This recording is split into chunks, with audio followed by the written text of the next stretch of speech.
Mga babayan, isa na naman pong kawalang hiyaan ang ginawa ni Harry Roque. Dito po sa video ito, nag-i-insinuate po siya. Sa pagkakaunawa ko, gusto niyang palabasin sa publiko na may kinalaman si PBBM sa nangyari kay Yuse Cabral. Pakinggan po natin at ating pong sagutin ang ginagawang ito ni Harry Roque. Kung si Yusek Cabral lang ang may alam, bukod kay Marcos Jr., kung ano-ano yung 100 bilyong mga proyekto na ipinasok nila noong 2025 at yung 100 billion na ipinasok na naman ng 2026, sino kaya ang gustong magpatahimik kay Yusek Cabral? Wala akong sinasabi. Hindi ko pinagbibintangan si Bagag Jr. Bahala na kayong magkaroon ng sarili niyong konklusyon. Pero alam ko naman, matatalino kayo kung may itinatago at kung yung tinatago, mabubuking ni Yusek Cabral kapag siya'y napilitang magsalita, alam nyo na kung sino ang gustong magpatahimik kay Yusek Cabral. Nagagalit po ako kasi alam nyo, si Yusek Cabral, sunod lang naman yan. Hindi kinakailangang saktan. Siya, alam naman niya na kung ikaw ay makapangyarihan, kung ikaw ay presidente, susunod lang naman siya. Bakit kinakailangan pang saktan? Bakit kinakailangan pang patayin? Pero wala po akong sinasabi, wala akong pinagbibintangan. Ang sinasabi ko, kayo ang maghusga. Sino ang makikinabang kung mapapatahimik si Yusek Cabral ngayong may aligasyon na merong 100 billion na insertion ng Marcos Jr., hindi lang noong 2025 national budget, kung hindi na rin yung 2026 national budget. Pero siyempre, marami pa rin mga naisang patahimikin. Nung gusto nilang diinan si Pulong Duterte, ang tinawag nila si Yusek Cabral na nag-certify. Merong ang 52 billion ang Pulong Duterte. So yon mga kababayan, malinaw po, evident at obvious. Hindi man po niya sinasabi ng derechahan at meron po siyang disclaimer na sinasabi niya na hindi siya nambibintang at wala siyang pinatutungkulan. Pero kitang-kita naman po natin yung layunin niya sa video ito. Mahaba po yung video na yan Yan lang po yung part na kinuha ko dahil dyan po talaga, para po sa akin, obvious, nag-i-insinuate po siya na gusto niya na isipin ng mga Pilipino na ang may kinalaman sa nangyari kay Yusek Cabral ay si PBBM. Lagi niya sinasabi hindi siya nagbibintang.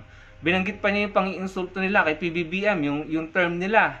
Tapos sasabihin niya wala siyang, ang gusto niyang palabasan wala siyang pinagbibintangan, pero kitang-kita, evident at lahat ng taong matatalino mauunawaan natin na nag-i-insinuate po siya ng pagbibintang sa Pangulo. Unang-unang mga kababayan, yung mga balita pong nabalitaan natin patungkol po sa nangyari kay Yusek Cabral, hindi naman po sinasabi na may foul play at may taong nagpatrabaho nito. Wala pong sa mga balita, sa investigasyon, sa autopsy, so far wala pong nagsasabi na meron pong nag-utos na itumba si Yusek Cabral. Wala pong balita o report na nagsasabing merong tao o malalaking tao na nasa likod sa nangyari kay Yusek Cabral. Ang sinasabi po sa atin ng mga balita ng investigasyon ay aksidente, no? Maaring yung isang bagay na alam niya, yung ginagawa ng mga taong nadidepress, maaring ganun, pero so far yung po nababasa natin balita ay aksidente at ang malinaw, wala pong sinasabi ang mga otoridad natin na may foul play. Wala pong ganun, walang sinabing ganun. So, itong ginagawa nila Harry Roque, habang binabanggit niya yung pangalan ni PBBM, malinaw naman po, mga kababayan, naiintindihan natin, yun ang gusto niyang palabasin.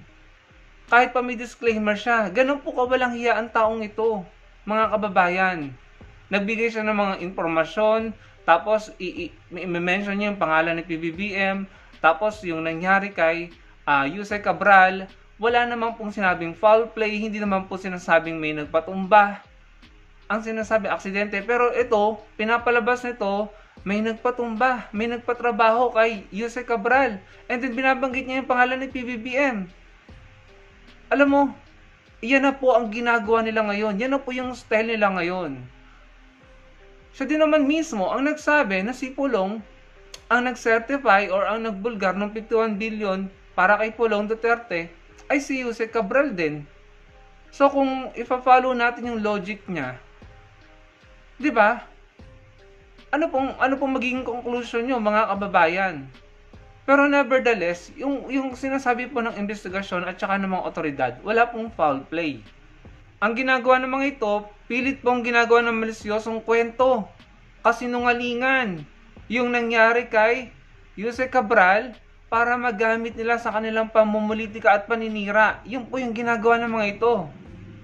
Kaya kung ako po tatanungin mga kababayan, dapat po talagang kumilos ng gobyerno para mahuli at mapanagot itong si Harry Roque dahil hindi po titigil yan ng paninira niya, ng ganyang style niya na para po sa akin paninira yan, nag-i-insinuate po siya eh.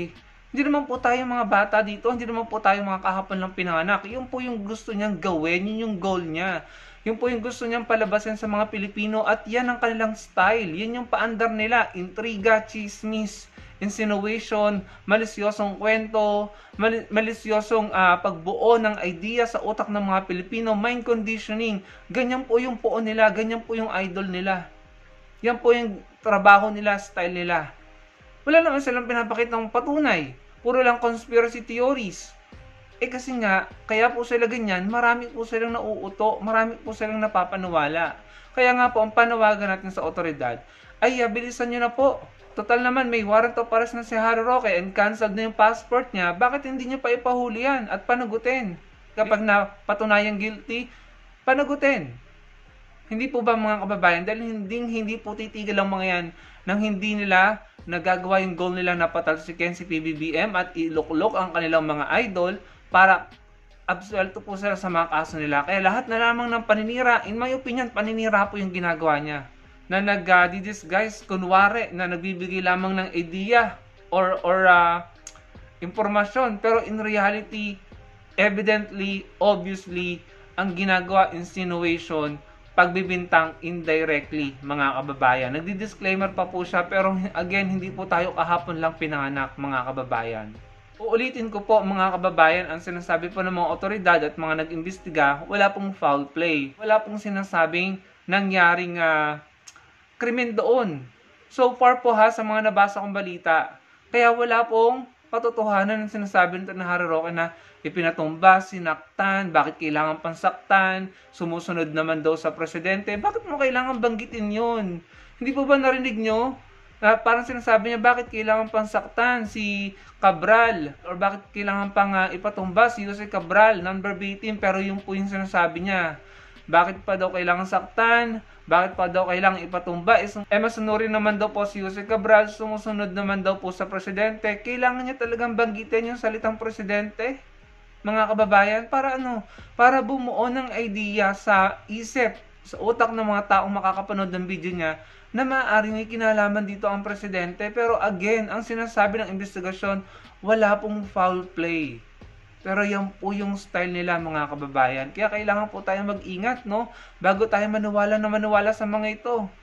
Ginagawa nila yan dahil ang dami nilang nauutong DDS, mga kababayan. Ang layunin ng bidyong ito, kaya ko po ito ginawa para kontrahin ang sinabi ni Harry Roque. Wala pa pong sinasabi ang mga otoridad na may foul play at walang sinasabing may mga taong nasa likod nito. Kahit nga po yung pamilya, sinasabi, yung asawa, if I'm not mistaken, walang foul play. Ang para sa asawa nga, yung last time na nabasa ko, aksidente yung nangyari. Pero iba ang gusto mong palabasin ng mga ito, maidikit lamang ang pangalan ni PBBM, pero si Pulong, hindi nila masyadong binabanggit. Considering na si Jose Cabral ang nagsiwalat o nag-certify ng 51 billion pesos na napunta sa distrito ni Pulong. Hindi po ba, mga kababayan? Ganon po ang style, paandar, at modus ng kampo ng mga DDS, mga kababayan. Evident, nag-i-insinuate. Desperado na po, wala na po silang magawa kundi ganon na lamang manira, hilahin pababa, at gawin ang lahat ng makakaya nila para pasamain ang mga taong kumukontra sa kanila or kalaban nila sa politika at si PBBM. Dahil hindi nila mapatalsik so kailangan galitin ng mga tao, pasamain ang imahe ng administrasyon ni PBBM para magalit ng mga tao, para maggamit ng mga ito ang mga tao sa layunin nilang pagpapalit ng administrasyon or pagpapalit ng Pangulo. But unfortunately, after multiple attempts, hindi sila nagtagumpay. Kaya nga po, nandito kami nagsasabi sa inyo na huwag kayong basta-basta maniniwala. Huwag nyong paniniwalaan. Huwag nyong sasakyan ang mga sinasabi nila. Lagi nyong isipin, ang layunin nila is maagaw ang posisyon ng Pangulo para lahat ng kaso nila, lahat ng pananagutan nila ay mabura, mabaliwala, mga kababayan. Kaya nandito po kami, nag-raise ng awareness at nagsasalita para kontrahin sila. At sana po, naunawaan niyo yung goal ko. Huwag po kayong basta maniwala. At kapag may na-encounter kayo ng mga bagay-bagay na nagbubuo ng conspiracy theories, ng mga troll, ng mga tao, na gustong mag-insinuate ng alam naman po natin na hindi totoo, kontrahin nyo po, labanan po natin sila. Dahil kung hindi, baka marami pong Pilipino ang malinlang at mapamunuan na naman po tayo ng wawasak ng check and balance, ng morality, ng values, at ng pagkakaisa ng mga Pilipino. Huwag po tayong pumayag na makabalik ang ganung uri ng sistema. Dahil nasira po ang Pilipinas, mga kababayan. Huwag na po nating hayaang maulit yon. Salamat po sa panonood.